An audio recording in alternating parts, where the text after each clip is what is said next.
Welcome to Women Mastering Midlife, where we dive deep into the rich complexities of womanhood in our middle years.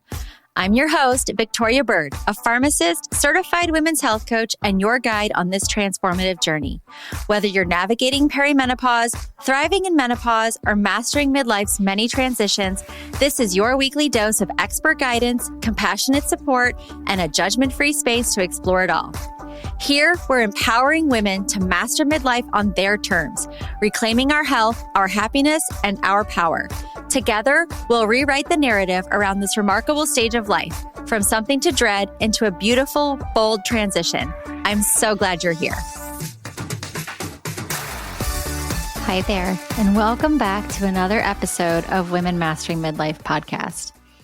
This month, we have gone all into perimenopause because while menopause has been having a moment, perimenopause is kind of this weird enigma for even care providers. It requires nuanced care. There's different experiences for all different women. There's no timeline. There's no date. There's no experience that is clear cut. And so we have spent the month discussing all the ins and outs with Dr. Aoife O'Sullivan.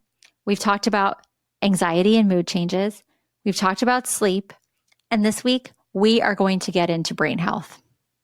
We are going to talk about the brain because so many of you have reached out to me about brain fog, word searching, that why did I walk into this room moment.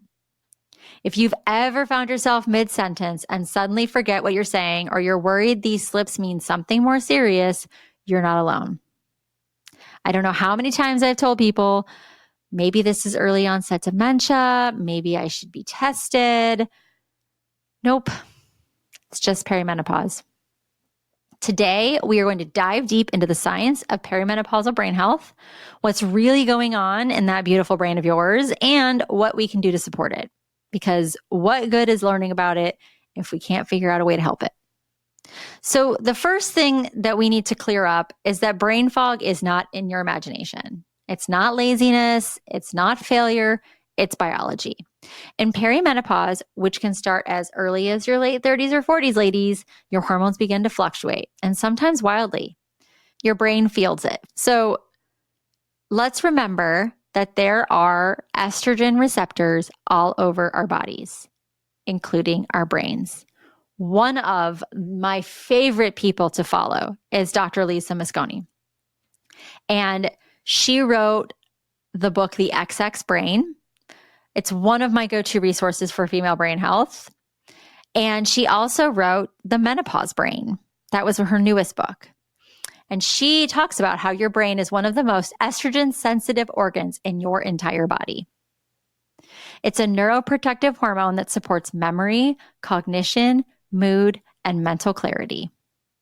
As estrogen is all over the place in perimenopause, you might experience word-finding difficulty, short-term memory lapses, trouble concentrating, mental fatigue. Does this sound familiar yet? Are you all shaking your head as you're listening? This is what we call perimenopausal cognitive dysfunction, or brain fog. So let's break down the hormone-brain connection and the key players that are at work. You have estrogen, which supports synaptic plasticity. So it basically helps how well your brain cells talk to each other. Estrogen boosts neurotransmitters like serotonin and dopamine, which affect mood and focus. So you have neuroplasticity at play, right? So if your estrogen isn't there, your brain cells aren't talking to each other. It boosts serotonin and dopamine, which affect your mood and your focus. There you go. Progesterone is calming and protective. Think of it as your natural anti-anxiety and sleep aid. It's your chill hormone. I say it all the time. And as this drops, many women feel more anxious and find their sleep disrupted. And we've already talked about sleep, but when you can't sleep and you've had a rough few nights in a row, your cognition is in the tank, right? Then you have cortisol, which is your stress hormone. And during midlife, as estrogen drops, cortisol is more likely to spike very easily. So that increases your mental fatigue. It worsens brain fog. So you've got your estrogen all over the place, your progesterone dropping, your cortisol spiking very sensitively. And then you have testosterone and DHEA, which also decline in midlife and play a subtle but important role in motivation, drive, and mood. Being a woman is hard. So Dr. Mosconi's research shows that these hormonal shifts can literally change the way your brain functions and even looks on brain scans. If you are at all interested in the female brain, I highly recommend her books. In fact, one study she conducted found measurable changes in brain energy levels during perimenopause using PET scans, even women who haven't reported any perimenopausal symptoms. So before we even know with the sleeplessness or the night sweats or the hot flashes or the period changes, our brain might be affected by the way that our hormones are changing and we don't even know it. Yay. So I was also trying to figure out, is there a difference between the perimenopausal brain and the postmenopausal brain? Because there's this fluctuation of hormones rising and falling unpredictably. Estrogen, during perimenopause, everything kind of flatlines during menopause. So in perimenopause, the symptoms like brain fog and mood swings and sleep disturbances are a roller coaster. They're all over the place. But once you reach menopause, which I'll say it again, is 12 months without a period, your hormone levels stabilize at lower levels. So they've actually said that your brain fog improves post-menopause as the brain adapts to its new normal. And you may not see that right away. We might be talking late menopause, not because perimenopause is around menopause. Some of the guidelines say that perimenopause actually goes into the beginning, like the early stages of menopause. So I would say post-menopause to late menopause, when everything is kind of calmed down and, your whole system has kind of gotten used to this low new normal, or you're replacing hormones and you have an elevated, flattened out new normal, you'll see less brain fog. So if you're in the middle of perimenopause, like I am, and you're like, what is that word? Words are hard. And you're like, I'll think of it at 2:00 in the morning when I'm awake. Just know that this could all calm down later. We might have a light at the end of the tunnel. So we talked about the hormones and how they're affecting your brain, right? But there's also outside factors that affect brain health. It's not just hormones. I mean, I would love to blame everything on hormones. And I think there are a lot of people out there who think all they need to do is have some hormone therapy on board and their whole life is going to be better.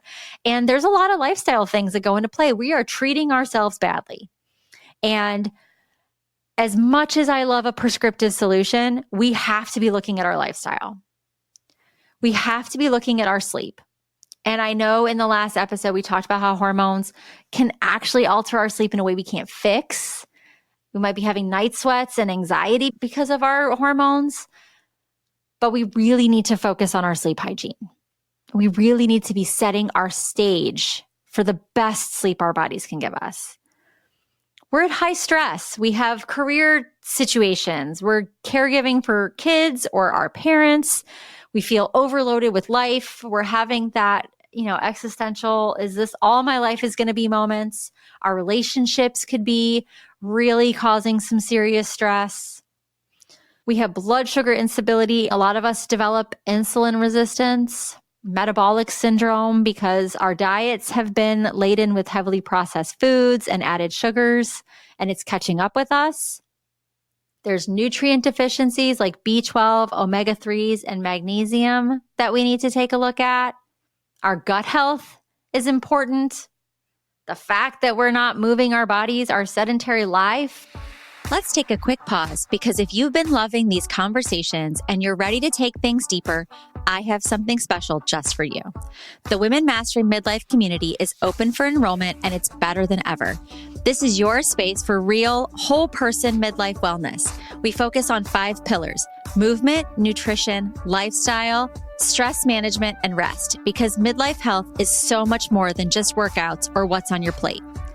Inside the community, you'll get strength training programs that actually fit your life. No 5 a.m. workouts required. Weekly accountability check-ins, meal plans, recipe guides, live group coaching with me, a private forum where you're never alone, and direct access to message me whenever you need support. Normally, it's just $29 a month. That's less than a single personal training session. But because you're part of this podcast family, I've got a gift for you. Use the code PODCAST5 at checkout and you'll get $5 off every month, making it just $24 a month to join us. You'll find the promo code and the link to register right in the show notes, so it's super easy to get started. Come join us and step into midlife feeling strong, supported, and unstoppable. When I work out on a regular basis, when I throw in, some strength training a few days a week, maybe a day of HIIT, maybe not, maybe just walking outside, when I am less sedentary, my body is tired. When we're not moving as much, we haven't expended as much energy. We just kind of maintain this sedentary sitting on a chair, laying on a couch, laying on a bed. There's really no difference in our energy levels. There's also a lack of mental stimulation and connection. We are not stimulating our brains the right way. We're on our phones, we're scrolling social media, we're looking at TikTok. We're not doing brain puzzles. I Wordle every day. If I forget one, I go back in the archive and I try to do it. And I send it to my friend from high school. And we Wordle. But I also like Sudoku and I like different puzzle games because it keeps my brain moving, but also connecting with others.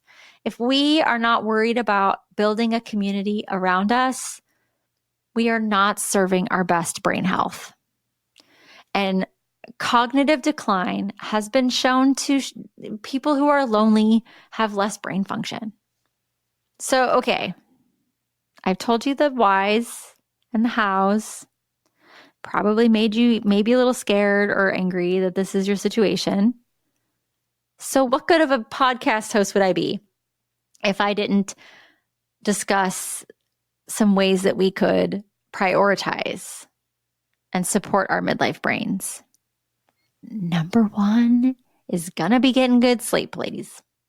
We need to help our brain clear out the waste from the day, consolidate your memories, just keep your brain functioning the cleanest, healthiest way possible. And if we're not sleeping, our brains aren't decluttering. 7 to 9 hours is what you should be aiming for. And I know that sounds just terrifying as I yawn, because many of us don't get that much sleep, myself included lately. But build a calm night routine. Magnesium glycinate is great at bedtime to help us sleep. Some people say ashwagandha, some people say GABA, but the studies don't make me feel comfortable enough to recommend that. I would talk to your practitioner, of course, before you try to add any new supplements. But magnesium glycinate is something I take every night to help me with muscle soreness and sleep. But there's also supplementing magnesium L-threonate, which is the form of magnesium that can cross the blood-brain barrier. There's been studies that show that that's actually beneficial as well. Just throwing that out there. And you can take 2 different kinds of magnesium. Just don't take too much magnesium. But I have been known to take a magnesium L-threonate in the morning and a magnesium glycinate at night. But I am not your prescriber. I'm not your pharmacist. So talk to your local prescriber or pharmacist before you add any kind of supplements to your routine. Okay. Thanks for my PSA moment. Now, there are some brain-friendly foods that we can add into our diet. And Dr. Mosconi's research shows that the Mediterranean diet is powerfully protective for the female brain. So when I talk diet, I know so many of our ingrained brains go immediately to keto, Whole30, Weight Watchers, whatever. But when I say diet in this case, I mean the Mediterranean diet, meaning Mediterranean lifestyle. So healthy fats, olive oils, fatty fish, leafy greens, berries, nuts and seeds, whole grains. If you look, there's even the MIND diet, which is the Mediterranean and DASH diet, which is a low sodium diet combined. Those two have been shown for, that's the most studied nutrition plan. So if you are looking for a way to start feeding yourself, for me, it's hard because Mediterranean, one of my kids doesn't love fish. I'm afraid to cook fish half the time. I love to eat it when it's cooked for me. I'm always nervous that I overcook it or undercook it. So I'm always a little wary of doing it myself, but I probably should. legumes, berries, nuts, and seeds, all those things are so good for your brain. When we move our body and we exercise, we increase the brain-derived neurotropic factor, BDNF, which helps grow new brain cells. So if you are exercising, you're increasing that neurotropic factor. So walking, strength training, dancing in your kitchen, whatever you want to do, moving your body helps you grow new brain cells. Isn't that nifty? Managing stress, mindfulness, breath work, therapy, journaling, hypnosis, anything that helps lower cortisol is going to help your brain, because that's also going to help decrease inflammation. And we don't need inflamed brains. When I talk about brain cognition and using your noggin, doing mind puzzles, staying connected with other people, staying social and curious protects your cognition. Doing something new, learning a new language, taking on a new hobby, changing your routine a little bit. Anything that gets your brain to think a little bit differently than it did yesterday is going to help your brain protect your cognition. It's going to help your brain function. So what can you do today to stay social and curious? For some women, hormone therapy is something that can really help ease cognitive symptoms. It's a deeply personal decision. It's not for everyone. Some trained menopause providers will say that hormone therapy does help cognition and they are okay with prescribing it. A lot of care providers, based on Menopause Society guidelines, based on the research, there's no guideline yet to use hormone therapy solely for brain cognition and for brain protection. So there's nothing out there that proves that this is going to prevent Alzheimer's in women. There's nothing that proves this is going to prevent dementia as of yet. So right now, this isn't part of the guidelines. But if it's something, especially if you're already having hot flashes and night sweats, like if you're showing other signs, if you have osteoporosis or you're osteopenic, if you are having vasomotor symptoms, by all means, hormone therapy might help improve your cognition. But for as much as we would love to say it, there's no studies or research or guidelines for it. So a lot of physicians are like, we need to wait that one out. So I'm going to keep this one short. I don't need to talk to you for an hour about your brain. Although I would love to talk for an hour about a brain. I think it's just like, it's such an amazing organ. It's so fascinating. But in conclusion for this episode, I just want to remind you, you're not losing your mind. Your brain is literally changing itself. You are overhauling how your brain functions without estrogen. I read somewhere that estrogen is our nurturing hormone, and as that declines, it changes our brain's desire to please, to people please, to nurture, to put other people first. And I could see there are a lot of women out there who say that once they hit menopause, they give 0 Fs about things. So maybe there is something to that. So looking at your brain evolving and changing, while it might be scary because you can't remember a birthday of somebody or you didn't remember if you made that doctor's appointment, it's okay. You're not broken. Say it again. The brain fog, the forgetfulness, the mental clutter, it's not the beginning of a decline. There are times when you need to have tests for dementia and Alzheimer's. Most of the time with perimenopause, it's just a season of transition. That's all it is. With awareness and support and the right tools, you can protect and even enhance your brain health. In fact, many women will come out the other side of menopause feeling mentally clearer, more focused, more confident, more sure that they are on the right path, because midlife invites us to slow down, to tune in, and to reclaim our power. You're just stepping into a new phase of brilliance.